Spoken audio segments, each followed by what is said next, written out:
अस्सलाम वालेकुम नाज़रीन, प्रोग्राम बाखबर सुबह के साथ मैं हूं सुहेल इकबाल भट्टी और आपकी सुबह को मजीद बाखबर बनाने के लिए आज लाहौर से मेरे साथ मौजूद होंगे मोहम्मद नवाज संगरा। मोहम्मद नवाज संगरा से हम जानेंगे जो उन्होंने एक एक्सक्लूसिव स्टोरी अपनी फाइल की रोज़नामा 92 न्यूज़ में, उसकी मजीद क्या तफसीलात हैं वो आपके साथ शेयर करेंगे। इसके साथ हम कराची से आज हमारे साथ होंगे फरीद आलम और कराची से ही हमें ज्वाइन करेंगे एहसन चांडियो और उसके साथ साथ इस्लामाबाद से हमारे साथ होंगे ज़ीशान जावेद और इकराम होती साहब। नाज़रीन, आज के प्रोग्राम को शुरू करने से पहले हम आपको बताएंगे कि शहबाज शरीफ साहब के ज़री तरक्की से मुतल्लिक जो उनके दावे थे वो कागज़ों की हद तक महदूद रहे हैं। ये एक्सक्लूसिव खबर हमारे आज के रोज़नामा 92 न्यूज़ के एडिशन में शाया हुई है, जिसमें बताया गया है कि ज़राअत और किसानों की बेहतरी के लिए पंजाब एग्रीकल्चर कमीशन की 3 बरसों में कार्रवाई महज 8 इजलासों तक महदूद रही। बहुत बड़े इंतजाम किए गए, एक सेटअप कायम किया गया, दफातर कायम किए गए, लेकिन ये कार्रवाई सिर्फ इजलासों से आगे क्यों ना बढ़ सकी, ये तफसीलात जानते हैं मोहम्मद नवाज संगरा से। संगरा साहब, बताइएगा कि सिर्फ 8 इजलास हुए लेकिन उसके अलावा एग्रीकल्चर कमीशन की कुछ मजीद कारकर्दगी सामने नहीं आई और गुज़िश्ता 5 सालों के दौरान पंजाब के किसानों को बेतहाशा मसाइल का सामना रहा और उनकी आमदन में भी बहुत हद तक कमी वाक़ हुई। ये कमीशन अपना काम बेहतर अंदाज में क्यों सर अंजाम नहीं दे सका? तब ये कमीशन जो शहबाज शरीफ साहब ने बनाया था, इसका मकसद तो ये था कि सूबे में जो ज़राअत और किसान की बेहतरी, लेकिन आपने देखा कि ना तो किसान खुशहाल हो सका और ना जो है मुल्की मईशत में रीढ़ की हड्डी की हैसियत रखने वाली जो ज़राअत है ना उसको बेहतर बनाया जा सका। ये 2016 में शहबाज शरीफ साहब ने ये कमीशन खुद किया और इस कमीशन के चेयरमैन ये शहबाज शरीफ साहब खुद थे। उसके अलावा इसमें जो पंजाब के जो आला ओहदेदार हैं वो भी शामिल थे। इसमें सूबाई वज़ीर कानून वो इस कमीशन का हिस्सा थे, सूबाई वज़ीर ज़राअत इस कमीशन का हिस्सा थे, सूबाई वज़ीर आबपाशी इस कमीशन का हिस्सा थे और उसके अलावा जो चीफ सेक्रेटरी पंजाब है, चेयरमैन PND है, सेक्रेटरी आबपाशी हैं, सेक्रेटरी ज़राअत हैं, ये तमाम लोग जो है ये इस कमीशन का हिस्सा थे। इसमें किसान तंजीमों के जो पाकिस्तान किसान इत्तेहाद है, पाकिस्तान किसान बोर्ड है, इनके मेंबरान, इनके नुमाइंदे भी शामिल थे और जो फैसलाबाद एग्रीकल्चर यूनिवर्सिटी है, university of veterinary and animal sciences है, लम्स यूनिवर्सिटी के भी कुछ प्रोफेसर इसमें मौजूद थे। और इसका जो अगर आउटपुट आप देखें, जैसा कि आपने कहा कि ये जस्ट जो है मीटिंग्स तक ही महदूद है। 2016 में इसकी पहला इजलास बुलाया गया और 2017 में इसका जो है आखिरी और 8वां इजलास बुलाया गया और इसका मकसद ये था कि किसान खुशहाल होगा, ज़राअत जो है वो बेहतर होगी, मुल्क की मईशत मजबूत होगी। इसका एक मकसद ये था कि जो एक सूबे में एक ज़राअत के लिए जामिया पॉलिसी बनाई जाएगी जिससे आइंदा के लिए ज़राअत के जो मामलात हैं उनको बेहतर किया जाएगा। उसके अलावा छोटे किसान इसमें बुनियादी एजेंडे में शामिल थे। जो छोटे किसान हैं उनको उनमें कोऑर्डिनेशन पैदा करके एक अच्छी से अच्छी उनको जो जिद्दत की तरफ ले जाया जाएगा और इसमें ज़राअत के हवाले से, ताकि वो बेहतर से बेहतर काम कर सकें। उसके अलावा ज़रूरी इनकम टैक्स जो था वो लागू करना था। उसके अलावा फसलों की जो पैदावारी लागत थी वो कम करनी थी। लेकिन इस हवाले से जो साबिक पंजाब हुकूमत है, जो मियाँ शहबाज शरीफ साहब थे, उनकी लैक ऑफ इंटरेस्ट की वजह से, उनकी दिलचस्पी ना होने की वजह से ये तमाम जो काम हैं वो ना हो सके। और पिछले 10 सालों में जो ज़राअत का हाल पंजाब में हुआ है वो किसी से ढका छुपा नहीं है। अगर देखा जाए ज़रूरी एग्रीकल्चर, इन्होंने जो एग्रीकल्चर मार्केटिंग की बात की कि हम इसको बेहतर बनाएंगे। अभी आप देख लें कि जब किसान अपना खून पसीना लगा के फ़सल को तैयार करता है और जब फसल पक जाती है तो हमारे यहाँ कोई ऐसा मेकनिज़म नहीं है कि उसको जो है गवर्नमेंट की तरफ से ख़रीदा जा सके या मार्केट में कोई ऐसा निज़ाम लाया जाए जिससे जो किसान को जो है वो उसकी मेहनत का सिला मिल सके। और एज ए रिज़ल्ट होता क्या है कि गन्ने को जो है वो भट्टों पे जाके जलाया जाता है। फसलों को जब पक जाती हैं तो किसान दिल बर्दाश्ता होकर आग लगा देते हैं। लेकिन शहबाज शरीफ साहब के तमाम जो दावे थे वो सिर्फ मीटिंग्स तक महदूद रहे, कागजी कार्रवाई तक महदूद रहे, लेकिन उसमें किसान को बिल्कुल रिलीफ नहीं मिल सका। अगर बात की जाए यहाँ पे अभी ये जो चावल की फसल पक कर तैयार हो गई है तो आप देख लें कि मार्केट में कोई ख़रीदार मौजूद नहीं है। अगर जो आड़ती मौजूद है वो भी औने पौने दामों ख़रीदने पर किसान को वो गंदम जो इसके चावल है वो बेचने पर मजबूर कर रहा है। और अगर ख़रीदता भी है तो वो कहता है कि मैं इसको महीनों जो है वो उधार पे लूँगा। इसके लिए पंजाब हुकूमत को कोई जामिया मेकनिज़म बनाना होगा। यही सूरत हाल जब गन्ना पकता है तो अब उस गन्ना तैयार होता है तो उसकी भी यही सूरत हाल होती है। और जब भी यहाँ पे उसके अलावा जो कपास की फसल है वो तैयार होती है तो तब भी ऐसी सूरत हाल होती है। सबसे बड़ा एक जो प्रॉब्लम है ये एग्रीकल्चर मार्केटिंग का है। इस पे देखना होगा कि मेरी बात तो हुई है जो मौजूदा हुकूमत के जो सूबाई वज़ीर ज़राअत नुमान लंगड़ियाल हैं, उनसे मेरी बात हुई है कि आप इसके लिए क्या मेकनिज़म बनाने जा रहे हैं। मैंने उनसे ये भी पूछा कि जो पंजाब एग्रीकल्चर कमीशन जो शहबाज शरीफ साहब ने बनाया था, वो बनाया तो इसलिए था कि पंजाब में ज़राअत बेहतर होगी, किसान बेहतर होगा, लेकिन ना तो ज़राअत बेहतर हुई ना किसान बेहतर। क्या आप इस एग्रीकल्चर कमीशन को आगे चलाएँगे? तो उन्होंने कहा कि शहबाज शरीफ के तमाम जो मनसूबे थे वो नाकाम थे, वो महज कागजी थे, उनसे कोई आउटपुट की किसी भी आउटपुट की तवक्को नहीं रखी जा सकती, इसलिए हम इस मनसूबे को आगे नहीं चला रहे। जब मैंने एग्रीकल्चर सही है नवाज संग्राम, ये पंजाब पाकिस्तान तहरीक इंसाफ की हुकूमत और पंजाब हुकूमत तो इस मंसूबे को आगे इनकी इस कमीशन को कंटिन्यू नहीं करना चाहती। पंजाब के अंदर दीगर कमीशन और जो कंपनीज कायम की गई वहां पर भी उनकी कारकर्दगी सिफर रही, लेकिन करोड़ों अरबों रुपए के अखराजात जरूर हुए। इस कमीशन के 3 साल के दौरान कोई ऑडिट अब तक हुआ? कितने करोड़ों रुपए खर्च हुए और वो पैसा तो आवाम का ज़ाया हो गया, ना उसकी रिकवरी होगी। और अब तहरीक इंसाफ की हुकूमत इसको कंटिन्यू भी नहीं करना चाहती। तो इसके जो ऑब्जेक्टिव थे, जो प्रॉब्लम और जो चैलेंजेस किसानों के हल करने थे इस कमीशन ने, अब वो चैलेंजेस और वो मसाइल हल करने की जिम्मेदारी किस इदारे को सौंपी जा सकती है?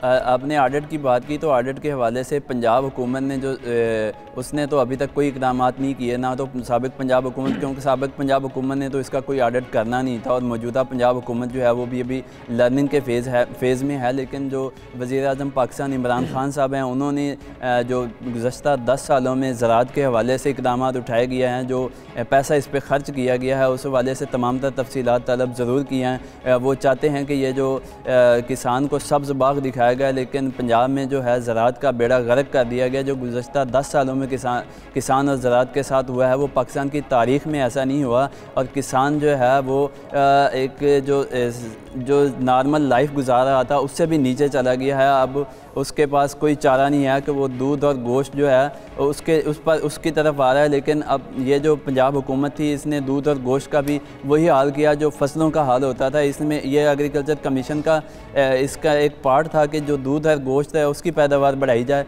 उस पर भी कोई काम नहीं किया गया। और अब पंजाब जो तहरीक इंसाफ की हुकूमत है वो दावे तो बड़े कर रही है कि हम ज़रिए एमरजेंसी नाफिज करेंगे और ज़राअत को जो है वो बेहतर बनाया जाएगा। लेकिन अब इसके लिए देखना होगा कि ये इमरान खान साहब एमरजेंसी कब नाफिज करते हैं और क्या पॉलिसियाँ लाते हैं जिससे। बिल्कुल सही नवाज संग्राम, आपका बहुत पंजाब हुकूमत की जानिब से साबिक वज़ीर पंजाब की जानिब से जो पंजाब एग्रीकल्चर कमीशन कायम किया गया था, करोड़ों रुपए खर्च हुए, सिर्फ 3 सालों के दौरान 8 इजलास हुए, लेकिन किसानों के मसाइल हल ना हो सके। देखना होगा कि पंजाब हुकूमत इन चैलेंजेस को निपटने के लिए आने वाले दिनों में क्या हिकमत अमली अपनाती है।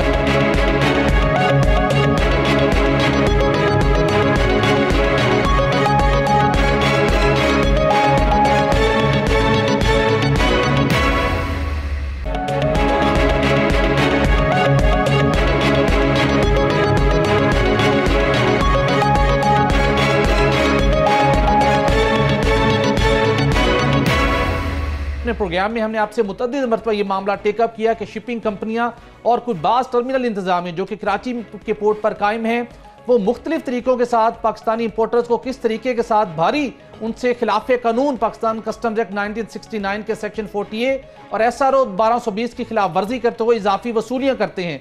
जब इस मामले को हाईलाइट किया गया तो FIA की जानिब से इस मामले को टेकअप किया गया और तहकीकात का सिलसिला जारी है। लेकिन अब इसी असना के दौरान एक और बड़ा मामला सामने आया है कि जो ऐसी शिपिंग और फ्रेट फॉरवर्ड कंपनियां जो इस कारोबार से वाबस्ता हैं, उनकी जानिब से सेल टैक्स चोरी किए जाने का इंकशाफ हुआ है। किस तरीके के साथ सेल टैक्स चोरी किया जाता है, ये सेल टैक्स की अदायगी से बचा जाता है, ये आज हम तफसीलात आपके साथ शेयर करेंगे। इसके अंदर मामला ये है कि Maersk Pakistan private limited company जो कि इंटरनेशनल लेवल के ऊपर भी सर्विसेज के अंदर काम करती है और बहुत अच्छे बड़े नाम की हामिल ये कंपनी है, लेकिन पाकिस्तान के अंदर जो गुड्स फॉरवर्डिंग और शिपिंग सर्विसेज से मुतल्लिक जो इसका कारोबार का सेक्शन है, उस सेक्शन के जरिए से जो मुख्तलिफ इंपोर्टर्स को, मुख्तलिफ ताजरों को और अपने क्लाइंट्स को जो सर्विसेज के अगेंस्ट जो इनवॉइसेस जारी की जाती हैं, वो बेनामी इनवॉइसेस जारी की जाती हैं जिसके ऊपर कंपनी का कोई लोगो नहीं है, कोई सेल टैक्स नंबर मेंशन नहीं है। सेल टैक्स नंबर इसलिए मेंशन नहीं किया जाता कि सिंध रेवेन्यू बोर्ड जब सेल टैक्स नंबर मेंशन होगा तो सिंध रेवेन्यू बोर्ड उन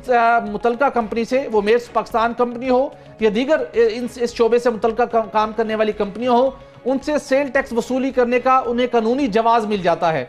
लेकिन ये सेल टैक्स से बचने के लिए मुख्तलिफ तरीकों से एक स्ट्रेटजी अडॉप्ट करके सेल टैक्स नंबर ना तो बिल इनवॉइस पर मेंशन किया जाता है, ना ही इनवॉइस के ऊपर उस कंपनी का नाम जारी मेंशन किया जाता है जिस कंपनी की जानिब से ये इनवॉइस जारी की जाती है। ये मामला क्या है?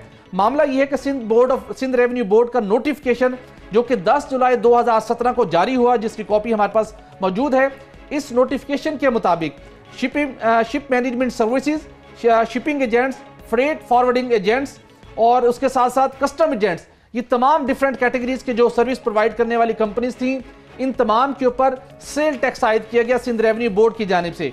और इसके साथ साथ ये जो ये टैक्स आयद किया गया था, ये सिंध रेवेन्यू बोर्ड के एक्ट 2011 के तहत नाफिज किया गया था। और उसके बाद इसके अंदर दिसंबर 2017 में तरमीम भी की गई, जिसके अंदर वाज़ेह तौर पर मेंशन किया गया कि ये तमाम कंपनियां जिनका हमने जो सर्विसेज जिनका भी हमने जिक्र किया, इन तमाम सर्विस के ऊपर 13% sale tax Sindh revenue board को जमा करवाना लाजिम है।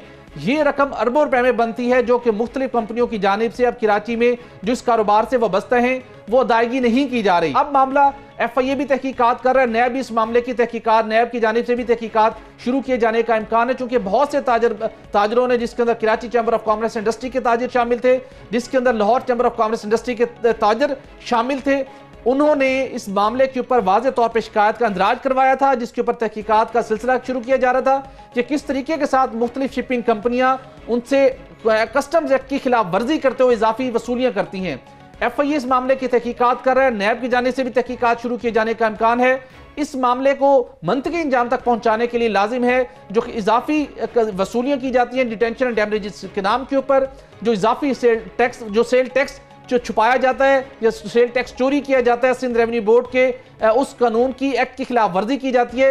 इन तमाम मामलात का जायजा लेने के लिए, उस मामलात को स्ट्रीमलाइन करने के लिए FIA की तहकीकात को मंतकी अंजाम तक पहुंचना लाजिम है। इसी हवाले से जब हमने तर्जुमान Mayers Pakistan private limited company के तर्जुमान से रब्ता किया तो उन्होंने इस बात की तस्दीक की कि ना सिर्फ उनकी कंपनी बल्कि दीगर कंपनियां भी सेल टैक्स नंबर इसलिए मेंशन नहीं करती क्योंकि वो अपने क्लाइंट से सेल टैक्स वसूल नहीं कर रही।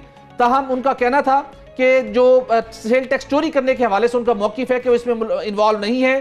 ताहम दूसरी जानिब उनका इसरार था कि हमारे प्रोग्राम में जो हमें अपने ज़राए से मसूल हुआ, बेनामी बिल्स मसूल हुए, उनका यह कहना था कि हमने अपने लोगोस के साथ, अपने लेटर हेड के साथ इनवॉइसेस जारी करते हैं। दूसरा उनका कहना था कि जो उनकी गैर मुल्की ऑफिसर के नाम से ईमेल जारी की जाती है, उसका मकसद ये नहीं है कि टैक्स बचाया जाए। ये अहम मामला है, FIA को इस मामले की तहकीकात तक पहुंचना चाहिए। अगर कौमी खजाने को नुकसान पहुंचाया जा रहा है तो उसको रोकना चाहिए। और जो दीगर कंपनियां मेयर्स पाकिस्तान के अलावा जो भी दीगर कंपनियां इस शोबे के अंदर गलत तरीके से परफॉर्म कर रही हैं, उनको कानून के मुताबिक खिदमात सर अंजाम देनी चाहिए और टैक्स भी कौमी खजाने में जमा करवाना चाहिए।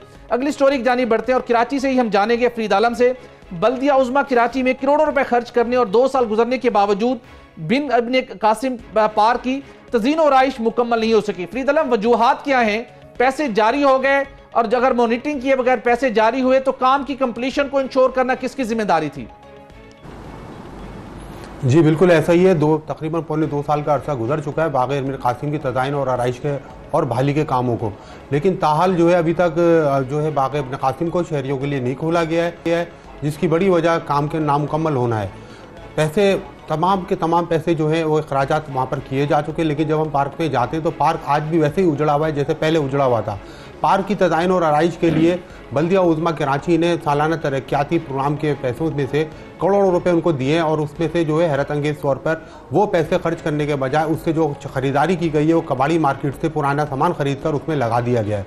जबकि पार्क की जो हरियाली के लिए पानी का जो इस्तेमाल किया जा रहा है वो सीवरेज का पानी, अनट्रीटेड पानी इस्तेमाल किया जा रहा है, जिसकी वजह से इंसानी सेहत को भी वहाँ पर ख़तरात लाक हो चुके हैं। बल्दिया उज़्मा कराची ने बाग़ इब्न कासिम का काम 2 साल कबल शुरू करने का ऐलान किया था। इससे कबल जब सिंध गवर्नमेंट ने बाग़ इब्न कासिम बहरिया टाउन की इंतज़ामिया ने सिंध गवर्नमेंट से एग्रीमेंट के तहत बाग़ इब्न कासिम को मेंटेन करने का एग्रीमेंट किया तो मेयर कराची उस वक्त मुंतखब हुए थे और उन्होंने बड़ा इस पर एतराज़ात किए और ख़ुद कहा कि हम खुद इस पार्क को बनाएंगे। और उन्होंने इस तकरीबन पौने 2 साल के बाद इस पार्क की बहाली के लिए एक गुज़िश्ता चंद साल कबल बदतरीन करप्शन के और खुर्द-बुर्द के इल्ज़ाम में KMC से निकाले गए एक अफसर को पार्क का कंसल्टेंट तैनात करके उनके ज़िम्मे ये काम लगाया कि बाग़ इब्न कासिम को बहाल करें। बाग़ इब्न कासिम 130 एकड़ के रकबे पर वाक़ कराची का खूबसूरत तरीन पार्क था। ये 2007 में इसको बनाया गया था और उस वक़्त के सदर परवेज़ मुशर्रफ साहब ने इसका इफ्तिताह किया था। उसके बाद ये ताहाल जब शहरी हुकूमत का खात्मा हुआ, एडमिनिस्ट्रेटर के पास आया तो इस पार्क को उजाड़ दिया गया मुकम्मल तौर पर। 4 एकड़ के रकबे पर इस पर इंक्रोचमेंट कायम है। पौने 2 साल का अरसा गुजर चुका है। सालाना तरक्याती फंड के करोड़ों रुपए इसकी तामीर और तरक्की के ऊपर खर्च किए जा चुके हैं, जबकि केएमसी के जो पार्क का अमला था शहर में, कराची में के मुख्तलिफ पार्कों में तैनात था, वहाँ से तमाम अमले को ज़बरदस्ती बाग इब्न कासिम में तैनात कर दिया गया कंसल्टेंट कहने के। जो लियाकत अली खान खानी कंसल्टेंट जिनको रखा गया, उन्होंने पूरे कराची से जो पार्कों में काम करने वाले माली थे, लेबर थी, कुली, मजदूर, हेड माली, उन तमाम के तमाम को बुला लिया बाग इब्न कासिम में। लेकिन 2 साल का अरसा गुजरने को है, करोड़ों रुपए उस पर खर्च कर दिए, लेकिन पार्क में काम ज़ीरो है। पार्क के जो पैसे हैं वो कहाँ खर्च हुए, ये एक सवाल उठा रहा है मुंतखब बल्दियाती क़यादत से। हम उनसे बार बार पूछते हैं कि आपने इतने पैसे यहाँ पर खर्च कर दिए, पार्क में काम नज़र नहीं आ रहा, इसकी तहकीकात कराएं, थर्ड पार्टी इसका ऑडिट कराएं तो आपको संगीन बेकायदियों का इल्म होगा। लेकिन ना ही मुंतखब क़यादत इस जानिब कोई तवज्जो दे रही है, ना ही पार्क की इंतज़ाम। पार्क के जो केएमसी के महकमा पार्क के जो डायरेक्टर जनरल है, उनको 2 साल कबल जो है हुकूमत सिंध सस्पेंड मुअत्तल कर चुकी है, लेकिन इसके बावजूद वो काम कर रहे हैं। जबकि जो कंसल्टेंट हैं जिनके ऊपर 2013-2014 में संगीन बदउनवानियों के इल्ज़ाम में नैब तहकीकात कर रही थी, उसको जो है कंसल्टेंट तैनात किया। वो डीजी की कुर्सी पे बैठ के अफसरान का इजलास करता है, वही तमाम तरह की खरीदारी करता है, वही अफसरान की पोस्टिंग कर रहा है, तबादले कर रहा है। हैरत अंगेज तौर पे जो पार्क के लिए मशीनरी, पंप्स और ये बताइएगा कि कराची के शहरियों के लिए जो भी उनकी फलाह बहबूद के लिए, उनकी सहूलत के लिए जो भी मनसूबा शुरू किया जाता है, अरबों रुपए के फंड्स होने के बावजूद वो मनसूबा मुकर्रर वक्त में ना तो मुकम्मल होता है, ना उसकी क्वालिटी इंश्योर की जाती है, वो मनसूबा कई सालों तक लटक जाता है। इसकी बुनियादी वजह क्या है? फंड्स मौजूद हैं, मनसूबे एग्जीक्यूट किए जाते हैं और कराची के शहरियों के मसाइल भी मीडिया बहुत ज़्यादा उजागर करता है, लेकिन उसके बावजूद कोई मनसूबा मुकम्मल नहीं हो पाता। वज़ीर आला सिंध या वसीम अख्तर साहब, मेयर कराची, वो इन मामलात को मुस्तकिल बुनियादों के ऊपर जहाँ पर खराबियाँ मौजूद हैं हल करने के लिए अपना रोल प्ले क्यों नहीं कर पा रहे? जी बिल्कुल, जो मंसूबे आप जिनका जिक्र कर रहे हैं मुकम्मल इस वजह से नहीं हो पाते कि यहाँ पर करप्शन एक बड़ा नासूर बन चुका है। बल्दियाती इदारों में हुकूमत सिंध के जो अफसरान हैं नहायत करप्ट हो चुके हैं। ये किसी भी मंसूबे को पे काम शुरू करने से पहले अपने मफादात, अपने माली फ़ायदे को देखते हैं, जिसकी वजह से कोई भी मंसूबा आज तक मुकम्मल नहीं हो सका। मेयर कराची या वज़ीर आला सिंध दोनों अपने एक दूसरे के ऊपर इल्ज़ामात लगाने की हद तक तो काम ज़रूर करते हैं, लेकिन अगर उनसे हम कहें, वसीम अख्तर से जाके हम कहें जो मेयर कराची भी हैं, कि आपके महकमों में बल्दिया उज़्मा कराची के तमाम महकमे इस वक्त करप्शन का गढ़ बन चुके हैं। बल्दिया कराची के अफसरान अरबपति, करोड़पति हैं। इनके अफसरान पाकिस्तान से बाहर अपनी फैमिलियाँ रख के कराची से पाल रहे हैं। अब ये खुद सोचना चाहिए कि ये कराची में रहते हैं, इनकी तनख्वाह चंद हज़ार रुपए, ये बाहर अपनी फैमिलियों को कैसे पाल लें। इस तरफ जब उनकी निशानदेही करते हैं तो मतलब वसीम अख्तर साहब तो के पास बात जवाब होता है, मेरे पास इख्तियार नहीं है, लेकिन अच्छे अफसरान को हटाने के लिए उनके पास इख्तियार आ जाता है। करप्ट अफसरान को हटाने के लिए इख्तियार नहीं आ सकता। तरक्याती कामों की मद में गुज़िश्ता 2 साल के दौरान अरबों रुपए की करप्शन की जा चुकी है, जिसकी मुतादी शिकायत नैब के अंदर की जा चुकी है, जिसकी अब जिनमें कई के मुकदमा केसों में तो तहकीकात भी की जा रही है। लेकिन बाग इब्न कासिम का मामला बड़ा खतरनाक है। आपका बहुत शुक्रिया। तहकीकात जारी है, देखते हैं कब तक ये मंतक इंजाम तक पहुंचती हैं और जो लोग इन मामलात में करप्शन में मुलविस हैं, क्या उन तक भी हतमी कार्रवाई करके उनका रास्ता, करप्शन करने का रास्ता कब तक रोका जा सकेगा, देखना होगा। मैं इंतजार करना होगा। अगली स्टोरी की जानिब बढ़ते हैं और जिशान जावेद से जानेंगे। जिशान जावेद, हमारे मुफ्ती सरकारी इदारों की कैपेसिटी का बड़ा मसला है। वर्ल्ड बैंक की जानिब से ऑफर की गई कि जो हमारा इंडस वाटर कमीशन है उसकी इस्तेदाद कार में इजाफे की हम आपको ताउन कर सकते हैं, लेकिन वज़ारत आबी वसाइल और WCAP के हुकाम ने ज़ाती मफाद को तरजीह देते हुए इस पेशकश का जवाब तक नहीं दिया। बड़ी साहब, ये ऐसे है कि आबी उमूर के हवाले से हम माजी में भी खबरें जो करते रहे हैं, उसके हवाले से जो अभी ये एक नई पेशरफ्त सामने आई थी वो ये थी कि जो वर्ल्ड बैंक के पाकिस्तान के कंट्री डायरेक्टर थे पाचेतुमो निलिगवन, उन्होंने 27 अप्रैल को एक ख़त लिखा सेक्रेटरी आबी वसाइल शुमाइल अहमद ख्वाजा के नाम, जिसमें उन्होंने ये उनको बताया कि जो जनूबी एशिया के लिए इलाक़ाई नायब सदर हैं आलमी बैंक की अनीता डिक्सन, उन्होंने पाकिस्तान का दौरा किया और उसमें उन्होंने जो आबी उमूर के इदारों के सरबराहान थे और वज़ारत आबी वसाइल के जो आला हुकाम से उनसे मुलाकातें की। जबकि बाद अज़ां जो WCAP प्रोजेक्ट के टीम लीडर हैं पाकिस्तान में इस वक्त, यंग विलियम, उन्होंने भी जो आबी वसाइल में जॉइंट सेक्रेटरी हैं सैयद महर अली शाह और वो WCAP के प्रोजेक्ट डायरेक्टर भी हैं, और दूसरी जानिब जो फेडरल फ्लड कमीशन के चेयरमैन हैं अहमद कमाल, उनसे भी उन्होंने मुलाकात की और उसमें उन्होंने उनका बाकायदा पैगाम ये पहुँचाया आलमी बैंक की जानिब से कि जो उनका कंपोनेंट था कि इदारों की जो उसमें उन्होंने कैपेसिटी बिल्डिंग के हवाले से और जो स्टाफ है उनकी तरबियत के हवाले से एक कंपोनेंट रखा हुआ है, क्योंकि ये जो डब्ल्यू कैप प्रोजेक्ट है ये तकरीबन 72 मिलियन यूएस डॉलर का एक मंसूबा था, जिसका पहला मरहला मुकम्मल होने के बाद जो दूसरा मरहला शुरू हुआ उसके लिए तकरीबन 34 मिलियन अमरीकी डॉलर से ज़ायद की रकम रखी गई थी। इसके ऊपर जो हमारे पास बाकायदा दस्तावेज़ मौजूद है उसके ऊपर अगर आप देखें तो उसमें जो जॉइंट सेक्रेटरी सईद महर अली शाह हैं उनकी बाकायदा नोटिंग मौजूद है, जिसमें उन्होंने इंडस वाटर कमीशन के हुकाम को ये हिदायत दी कि इसके ऊपर जो एक स्ट्रॉन्ग प्रपोज़ल जो है वो फौरी तौर पर इमीडिएट बेसिस पर जमा करवाया जाए। हमारे जो वहाँ पर ज़राए से बात हुई और उसके अलावा कुछ अफसरान से भी बात हुई जो इस मामले से बड़ी अच्छी तरह बाखबर थे, उनका ये कहना था कि प्रपोज़ल जमा तो ज़रूर करवाया गया, लेकिन उसके बावजूद ये सिर्फ इस वजह से ताख़ीर का शिकार हो गया कि जैसे अभी दो और बड़े अहम मामले जो इस न्यूज़ स्टोरी में बड़ी दिलचस्पी के हामिल हैं, उसकी वजह से इस मामले को ताख़ीर का शिकार किया जा रहा है। अच्छा, ये हमें बताइएगा, ये करप्शन का मामला तो इसके अंदर मौजूद है, इसका खात्मा होना लाजिम है। दूसरी जानिब इंडस वाटर कमिश्नर की कैपेसिटी की हमने बात की, गुज़श्ता 25 सालों के दौरान भारत के साथ जिस भी आप इतनाज़े के ऊपर हमने मामला टेकअप किया, कभी हमें कोई किस्म कामयाबी नहीं मिल सकी, क्योंकि कैपेसिटी का मसला मौजूद है यहाँ पर इंडस वाटर कमिश्नर में। वर्ल्ड बैंक की जानिब से एक ज़बरदस्त ऑफर थी और इस इंडस कमिश्नर वाटर कमिश्नर की जो इस्तेदाद कार में इजाफा है वो लाजिम है। कौन से ऐसे फैक्टर हैं जिन्होंने इस प्रपोजल को रिजेक्ट किए रखा और अब भी इसको अडॉप्ट करने को तैयार नहीं है? भट्टी साहब, जैसे मैंने आपको पहले बताया है कि जो कुछ अफसरान और उनमें शायद कोई एक या दो ऐसे भी हैं जो इस वक्त जो लॉ इन्फोर्समेंट एजेंसीज़ हैं उनके भी वो उस पर इंक्वायरी के टारगेट पे आप कह सकते हैं, वो उनके कुछ अपने ऐसे मफादात, आप ज़ाती मफादात भी कह सकते हैं या ये कह सकते हैं कि वो जिस जगह से रहनुमाई हासिल कर रहे हैं या दूसरे लफ्ज़ों में अपनी ज़िम्मेदारियों को सरअंजाम देने में जो लीड वो ले रहे हैं, वो शायद उनमें एक बहुत बड़ी रुकावट है। क्योंकि जैसे आपने बताया कि जो पाकिस्तान इंडस वाटर कमीशन की इस्तेदार कार का सबसे बड़ा मसला ये है कि आप बाहर से इतनी हाईली पेड जो वकला हैं या जो माहिरीन हैं, कानूनी माहिरीन हैं, उनको आप हायर करते हैं, लेकिन आप अपने यहाँ पर जो आपके अपने अफसरान हैं उनको आप LLM की डिग्री करवाने के लिए भी तैयार नहीं हैं, जिसके पैसे भी बाकायदा तौर पर वर्ल्ड बैंक देने को तैयार है। ठीक। और जबकि दूसरी जानिब इसमें अगर एक छोटा सा ऐड कर दूं, वो ये था, यहाँ पे एक ब्रेक का वक्त हो जाता है। आपका बेहद शुक्रिया नाज़रीन, यहाँ पर एक ब्रेक लेंगे और ब्रेक के बाद कुछ मजीद स्टोरीज आपके साथ शेयर करेंगे। Stay with us.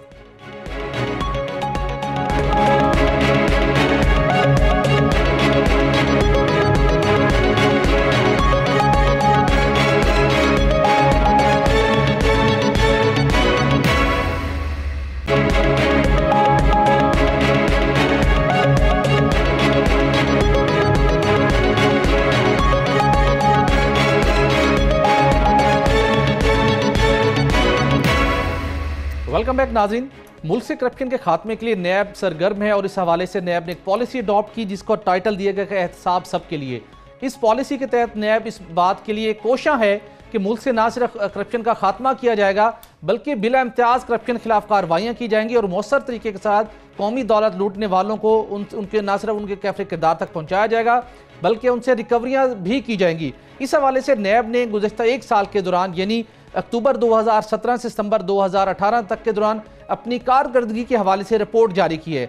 ये रिपोर्ट खसूसी तौर के ऊपर जारी की गई जो कि chairman NAB justice retired Javed Iqbal की हदायत पर जारी की गई है। नैब की इस रिपोर्ट के मुताबिक नैब ने एहतसाब सबके लिए पॉलिसी पर अमल दरामद करते हुए 503 बदउनवान अनासिर से लूटी गई दौलत की रिकवरी की और इस हवाले से इस लूटी गई दौलत की वापसी के लिए कार्रवाइयाँ मजीद भी की। वो उसकी तफसीलात भी आपके साथ अभी हम शेयर करेंगे, जिसमें बताया गया कि नैब ने मजमूई तौर पर अब तक गुज़श्ता एक साल के दौरान 2 अरब 58 करोड़ रुपए ऐसी रकम की रिकवरी की जो मुख्तलिफ अफराद ने फ्रॉड के ज़रिए से इंडिविजुअल से या मुख्तलिफ सरकारी इदारों की रकम का लूटी थी। ये रकम रिकवर की गई है और रिकवर करने के बाद कौमी ख़जाने में जमा करवाई गई है और उसके साथ साथ जो इंडिविजुअल जो इनफरादी तौर के पर जो लोग मुतासरीन थे उन्हें यह रकम मुख्तलिफ अक़साद के ज़रिए चेकों के ज़रिए भी तकसीम की गई है। इसके साथ बताया गया कि नैब ने गुज़श्ता एक साल के दौरान नैब को मजमूई तौर के ऊपर 44,315 शिकायत मसूल हुई। ये नैब को मसूल होने वाली शिकायत का एक बड़ा तनासुब था कि इसलिए नैब का ये दावा है कि लोगों को नैब के ऊपर एक एतमाद हुआ है कि नैब को करप्शन के खिलाफ जो शिकायत मसूल होती हैं उनके ऊपर कार्रवाई होती है और करप्ट अनासर के खिलाफ नैब की कार्रवाइयों से लूटी हुई दौलत वापस होना अब मुमकिन हुई है, जिसकी वजह से शिकायत बड़ी तादाद में नैब को गुज़श्ता एक साल के दौरान मसूल हुई। इन मसूल होने वाली शिकायत में से नैब ने 1713 शिकायत की तस्दीक की, जिसमें से 877 शिकायत के ऊपर तस्दीक का अमल मुकम्मल होने के बाद इंक्वायरियाँ शुरू की गई और 2027 मुख्तलिफ करप्शन के इंक्वायरीज को इन्वेस्टिगेशन में कन्वर्ट किया गया। इसी तरह नैब ने यह भी बताया कि इस अरसे के दौरान नैब ने मुख्तलिफ एहतसाब की अदालतों में 440 रेफरेंसेस भी दायर किए और इसके साथ साथ इस वक्त नैब मुख्तलिफ एहतसाब अदालतों में 1210 रेफरेंसेस जेर समात हैं, जिन्हें नैब के प्रोसिक्यूटर्स और नैब की टीम उनके मुसलसल वहाँ पर उनके लिए उनकी ऊपर जरा कर रही है। उनमें उन केसेस के अंदर इन्वॉल्व शख्सियात से न सिर्फ रिकवरी करने के लिए बल्कि उनको सजाएं दिलवाने के लिए कोशिश हैं। इसके साथ ये बताया गया कि नैब की करप्शन के खिलाफ मौसर कार्रवाई के नतीजे में जो अब सर्वे हालिया करवाया गया गुज़श्ते एक साल के दौरान, जिससे पाकिस्तान में बदउनवानी की शरह कमी हुई और बदउनवानी का जो पाकिस्तान का शरह इंडेक्स था वो 175 से कम होकर 116वीं पोजीशन पर आ गया है। Chairman NAB justice retired Javed Iqbal की जानिब से नैब के जरिए से करप्ट अनासिर के खिलाफ मौसर तरीके से कार्रवाइयों का सिलसिला जारी था। हम दूसरी जानिब मुख्तलिफ नैब की अदालतों के अंदर गुज़श्ता 10 से 12 सालों से मुख्तलिफ ऐसे रेफरेंसेज अल्तवा का शिकार हैं जिनके अंदर कौमी खजाने की लूटी गई दौलत और मुख्तलिफ अफराद के साथ फ्रॉड की गई दौलत का हुजम अरबों रुपए का है। एक अंदाजे के मुताबिक वो ये रकम 80 अरब रुपए से जायद की है। नैब की टीम कब तक इन ज़ेर अल्तवा रेफरेंसेस के ऊपर मौसर तरीके से कार्रवाई मुकम्मल करके जो करप्शन में मुलविस अनासिर थे उनको कैफे किरदार तक पहुंचाएगी, ये भी एक बहुत बड़ा टास्क है chairman NAB justice retired Javed Iqbal साहब के लिए। उसके साथ दूसरा बड़ा मामला, chairman NAB justice retired Javed Iqbal ने जब चार्ज संभाला था नैब बतौर चेयरमैन नैब, उन्होंने ये वादा किया था कि नैब के इंटरनली भी एक ऑडिट का निज़ाम वज़ा किया जाएगा। नैब के जो अफसरान किसी बदउनवानी में अगर वो मुलविस पाए गए तो उनके खिलाफ भी बिला इम्तियाज कार्रवाई होंगी। कुछ ऐसे अफसरान जो कि आला ओहदों पर तैनात थे, अगरचे क्या वो उन ओहदों पर तैनात रहे, वो डेपुटेशन पर थे और कुछ को वहां से बेदखल किया जा चुका, लेकिन चेयरमैन नैब के उस वादे के मुताबिक ऐसे अनासिर के खिलाफ जिनके खिलाफ करप्शन की शिकायत के ऊपर, उनके बेज़ाब्तियों की शिकायत के ऊपर उनके खिलाफ इंक्वायरीज तो इनिशिएट की गई, तहम वो इंक्वायरीज इन्वेस्टिगेशन में नहीं बदली। ये एक बड़ा क्वेश्चन है कि नैब के अंदर जो एहतसाब का मैकेनिज्म वज़ा किया गया था उस मैकेनिज्म को या तो सुस्त रवि से दो चार कर दिया गया है या उसको पसे पुश डाल दिया गया है उस पीरियड के साथ। ऐसे अनासर के खिलाफ, ऐसे अफसरान के खिलाफ जिनके मुतल्लिक करप्शन की शिकायत थी वो मौसर तरीके से कार्रवाइयाँ नहीं की गई। और उसके साथ हालिया कुछ दिन कब चेयरमैन नैब की हदायत के ऊपर कुछ ऐसे नैब के रिटायर्ड अफसरान को पॉइंट आउट किया गया जो रिटायरमेंट होने के बावजूद खिलाफ ज़ाब्ता ऐसी कंपनियों में आला ओहदों पर तैनात हैं जिनके खिलाफ नैब करप्शन की कार्रवाइयाँ कर रहा है। उन अफसरान ने रिटायरमेंट के बाद नैब से NOC हासिल किए बगैर न सिर्फ वहाँ पर मुलाजमतें हासिल की बल्कि उन कंपनियों के नैब में जारी तहकीकात के ऊपर असरअंदाज होने की कोशिश भी की। ऐसे अफसरान के खिलाफ भी नैब कब कार्रवाई करेगा, इस बात के हम सब मुंतज़िर हैं। अगली स्टोरी की जानिब बढ़ते हैं और हम SN चांडियों से कराची से जानेंगे कि सूबा सिंध फॉरेंसिक डिपार्टमेंट में जो डिपार्टमेंट का जो मंसूबा था 2016 में इसका इफ्तिताह हुआ, लेकिन ये मंसूबा भी अपने मतलूबा नताइज देने में नाकाम रहा है। SN चांडियों, क्या वजूहात हैं कि दीगर मंसूबों की तरह इस मंसूबे के लिए फंड्स भी जारी हुए लेकिन जो डिपार्टमेंट का ऑब्जेक्टिव था, जिस तरीके से इसने परफॉर्म करना था वो नहीं कर सका और ये डिपार्टमेंट आज भी अधूरा दिखाई देता है? जी बिल्कुल, देखें बदकिस्मती से जो है सिंध में जो दीगर जो मंसूबों का ऐलान किया गया था ये भी जो है उसी तरीके से करप्शन की नज़र हो गया है। 110 करोड़ रुपए 1100 करोड़ की रकम जो है वो मुख्तस की गई थी फॉरेंसिक डिपार्टमेंट के लिए जो जामे कराची में कायम होना था, जिसमें से 60 करोड़ की जो है वो पहली किस्त जारी की गई थी जामे कराची को सिंध गवर्नमेंट की जानिब से कि फॉरेंसिक डिपार्टमेंट वहाँ पे बनाया जाएगा। ये किसी भी तालीमी इदारे में जो है वो पहला फॉरेंसिक डिपार्टमेंट था पूरे सूबे सिंध में, क्योंकि फॉरेंसिक डिपार्टमेंट की जो है वो अशद ज़रूरत है। सिंध में कहीं पे भी ये जो है तरबियत नहीं दी जाती फॉरेंसिक की, और जो सिंध का जो इदारे हैं कानून नाफिज करने वाले तो उनको भी फॉरेंसिक डिपार्टमेंट में की अशद ज़रूरत थी, क्योंकि जो कराची में टारगेट किलिंग का मसला रहा है तो उसमें बड़ी मुश्किलात का सामना होता था फॉरेंसिक से निकालना कि ये किस हथियार से जो है वो बुलेट फायर की गई या किसी से। तो इसलिए जो है वो सिंध हुकूमत ने ऐलान किया था जामे कराची के, और जामे कराची के जो साबिक वाइस चांसलर थे उनकी दरख्वास्त पर यह फॉरेंसिक डिपार्टमेंट कायम किया गया था। 2016 में इसकी बुनियाद रखी गई, बाकायदा इफ्तिताह किया गया।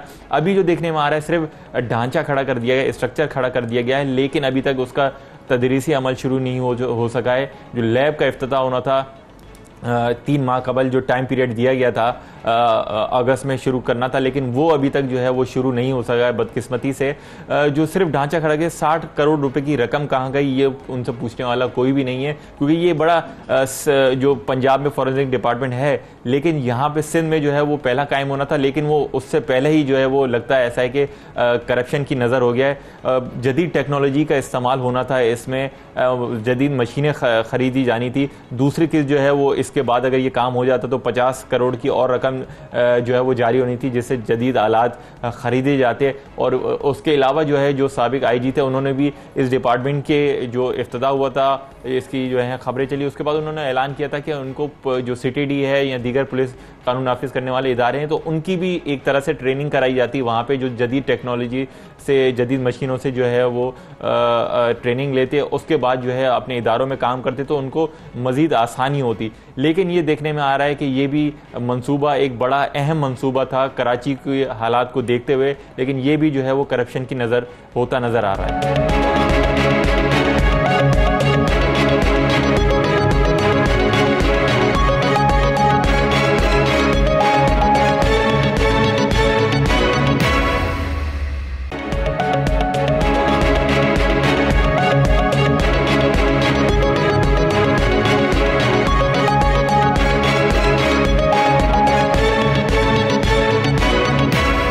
एहसन जी ये बताइएगा कि ये जो फोरेंसिक डिपार्टमेंट था जामिया कराची में इसको कायम करने की ज़रूरत क्यों पेश आई, और उसके साथ अगर जामिया कराची में ये मंसूबा था तो इसको मुकर्रर वक्त के अंदर मुकम्मल होना चाहिए था। सिर्फ इंफ्रास्ट्रक्चर की तमीर पर 60 करोड़ रुपए खर्च हो गए। किसी मुतलका इदारे ने जिन्होंने फंड्स जारी किए थे किसी ने पूछ कुछ नहीं की या किसी ने कोई इंक्वायरी नहीं की अब तक इस मामले की? जी बिल्कुल, देखिए जामिया कराची में इसलिए ये मंसूबा होना था क्योंकि जामिया कराची सिंध की सबसे बड़ी जामिया है। 40,000 से ज़ायद जो है तलबा यहाँ पे ज़ेर तालीम है, तो इसको मद्देनज़र रखते हुए फॉरेंसिक डिपार्टमेंट का क़याम जो है यहाँ पे रखा गया। 2016 में इसकी बुनियाद रखी गई। चीफ मिनिस्टर साहब आए, मुराद अली शाही थे उस दौर में भी, उन्होंने आके जो है इसका इफ्तिताह किया। बाकायदा तौर पे ये शुरू होना था, लेकिन क्या वजह बनी, और ये बड़ा अहम फॉरेंसिक डिपार्टमेंट था क्योंकि किसी भी तालीमी इदारे में बाकायदा तरीके से जो है वो इसको खोला जाना था, बाकायदा तरबियत होती, इसके ट्रेनिंग होता है, इसकी जो है वो बैचलर्स की डिग्री होती, लोगों को फॉरेंसिक डिपार्टमेंट से जो है वो बैचलर्स की डिग्री मिलती। बहुत से लोग ख्वाहिशमंद भी थे कि फॉरेंसिक डिपार्टमेंट से जो है, क्योंकि इसका जो है फोकस जो है बड़ा कम रहा है सिंध में, तो ये पहली बार आता, तो बड़े तलबा से भी जो हमारी बातचीत उन दिनों में हुई तो वो भी बड़ी दिलचस्पी रखते थे कि वहाँ पे दाखिले लेंगे और फॉरेंसिक डिपार्टमेंट से। उसके अलावा जो दीगर कानून नाफिज करने वाले थे उनसे भी, जो इदारे के कुछ लोग थे उनसे भी हमारी बात हुई, वो भी बड़े इंटरेस्टेड दिखाई दे रहे थे कि जब इसका क़याम होगा, जब ये बाकायदा शुरू होगी, तदरीसी अमल शुरू होगा, लैब जो है वो पूरी तरीके से फ़ाल होगी, तो वो इससे फ़ायदा उठा सकेंगे, वहाँ जाएंगे जदीद मशीनों से।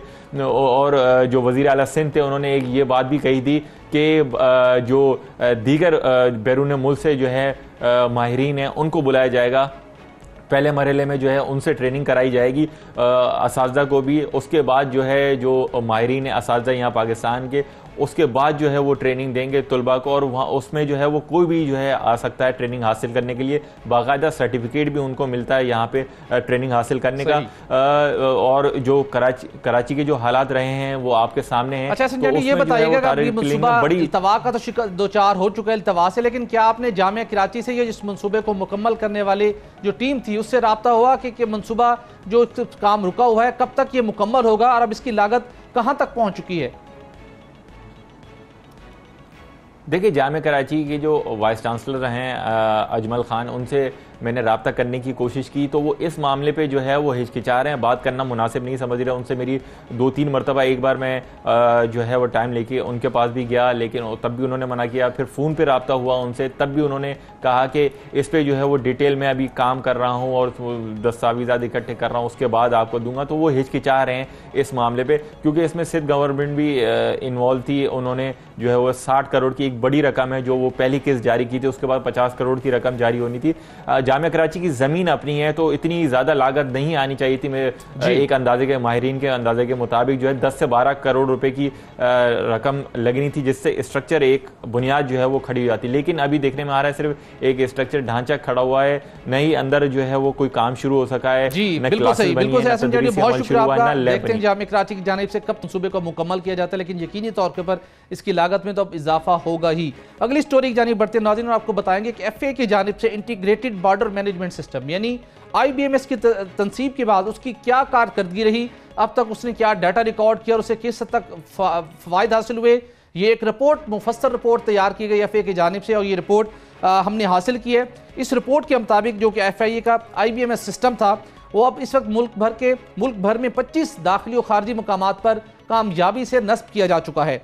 इस IBMS सिस्टम के जरिए मुल्क के 13 एयरपोर्ट्स, 6 ज़मीनी पॉइंट्स, 4 समंदरी पोर्ट्स और जबकि 2 रेलवे स्टेशन के ऊपर इसकी तनसीब के बाद ये IBMS का सिस्टम इंतहाई मौसर तरीके के साथ काम कर रहे हैं, और आने वाले दिनों में दीगर मुख्तलिफ मकामात के ऊपर भी इस सिस्टम को इसकी तनसीब को मज़ीद इसको एक्सपेंड किया जाएगा।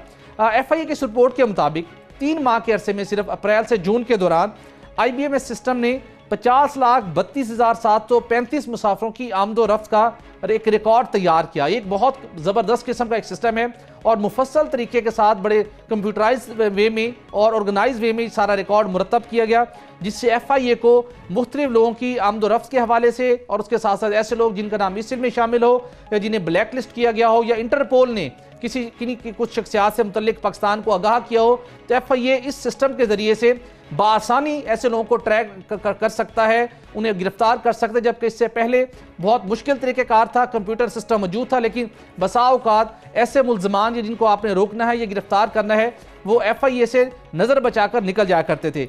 FAA की इसी रिपोर्ट के मुताबिक अप्रैल से जून के दौरान इस सिस्टम के ज़रिए से यानी IBMS सिस्टम ने पाकिस्तान में आने वाले मुसाफरों की जो तादाद रिकॉर्ड की, जिसके मुताबिक 25,28,850 ये तादाद IBMS ने रिकॉर्ड की। इसी तरह इसी सिस्टम के मुताबिक 18,13,306 ऐसे पाकिस्तानी शहरी जिन्होंने इस सिस्टम के ज़रिए सफ़र किया पाकिस्तान आए, और जबकि जो गैर मुल्की पाकिस्तान है उनका भी इस सिस्टम के ज़रिए से रिकॉर्ड तैयार किया गया, जिनकी तादाद 71,05,544 है। इसी तरह इस सिस्टम के ज़रिए से जो बैरून मुल्क मुसाफरों की रवानगी को रिकॉर्ड किया गया, उनकी तादाद 25 लाख से ज़ायद इसी सिस्टम के ज़रिए से रिकॉर्ड की गई।